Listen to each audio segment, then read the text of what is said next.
जय श्री कृष्ण। बागेश्वर राम कथा में सभी भक्तों का स्वागत है।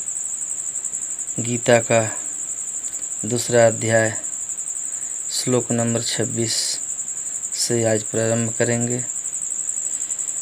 अतचैनं नित्यजातं नित्यं वा मन्यसे मृतं तथापि त्वं महाबाहो एनं शोचितुम् अर्हसि।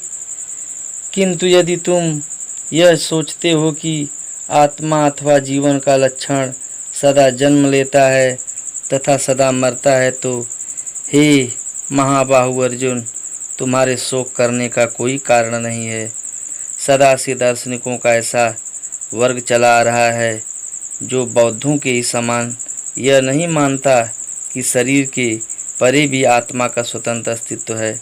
ऐसा प्रतीत होता है कि जब भगवान श्री कृष्ण ने भगवत गीता का उपदेश दिया था तो ऐसे दार्शनिक विद्यमान थे और लोकायतिक तथा वैभाषिक नाम से जाने जाते थे।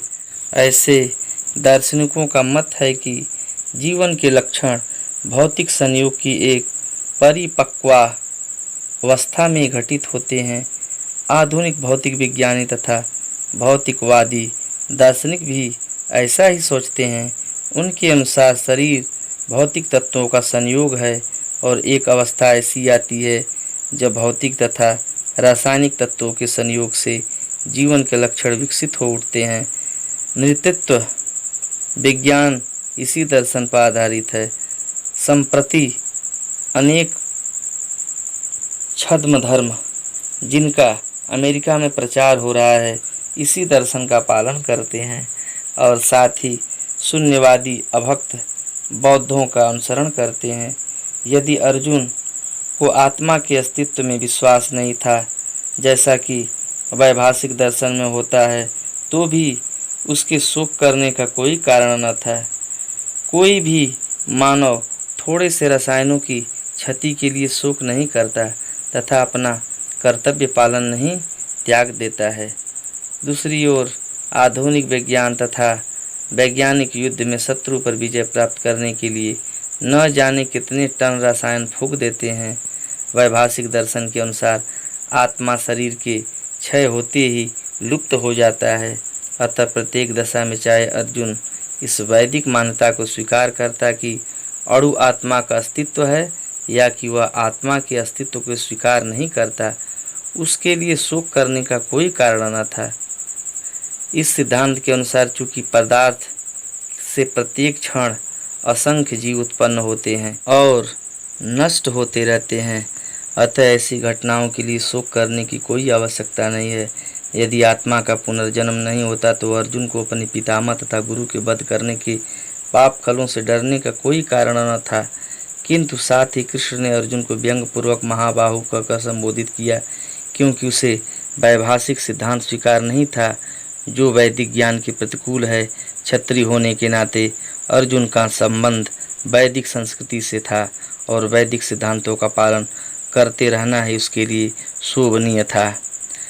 जातस्य हि ध्रुवः मृत्युः ध्रुवं जन्म मृतस्य च तस्मात् अपरिहार्ये अर्थेन त्वं शोचितुम् अर्हसि।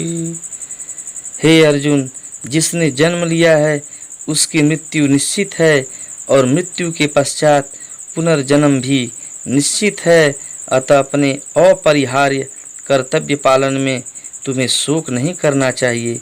मनुष्य को अपने कर्मों के अनुसार जन्म ग्रहण करना होता है और एक कर्म अवधि समाप्त होने पर उसे मरना होता है, जिससे वह दूसरा जन्म ले सके।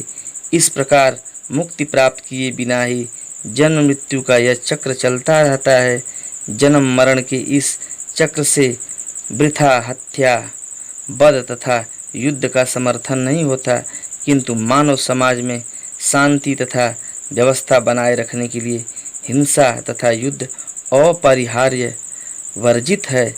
कुरुक्षेत्र का युद्ध भगवान की इच्छा होने के कारण अपरिहार्य था और सत्य के लिए युद्ध करना क्षत्रिय का धर्म है। अतः अपने कर्तव्य का पालन करते हुए वह स्वजनों की मृत्यु से भयभीत या शोकाकुल क्यों था?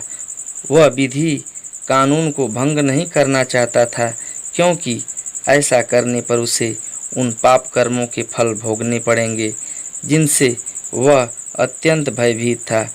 अपने कर्तव्य का पालन करते हुए वह स्वजनों की मृत्यु को रोक नहीं सकता था, और यदि वह अनुचित कर्तव्य पथ का चुनाव करे तो उसे नीचे गिरना होगा। जय श्री कृष्ण। अगर हमारी यह भागवत कथा अच्छी लगे तो कृपया चैनल को सब्सक्राइब और लाइक ज़रूर करें।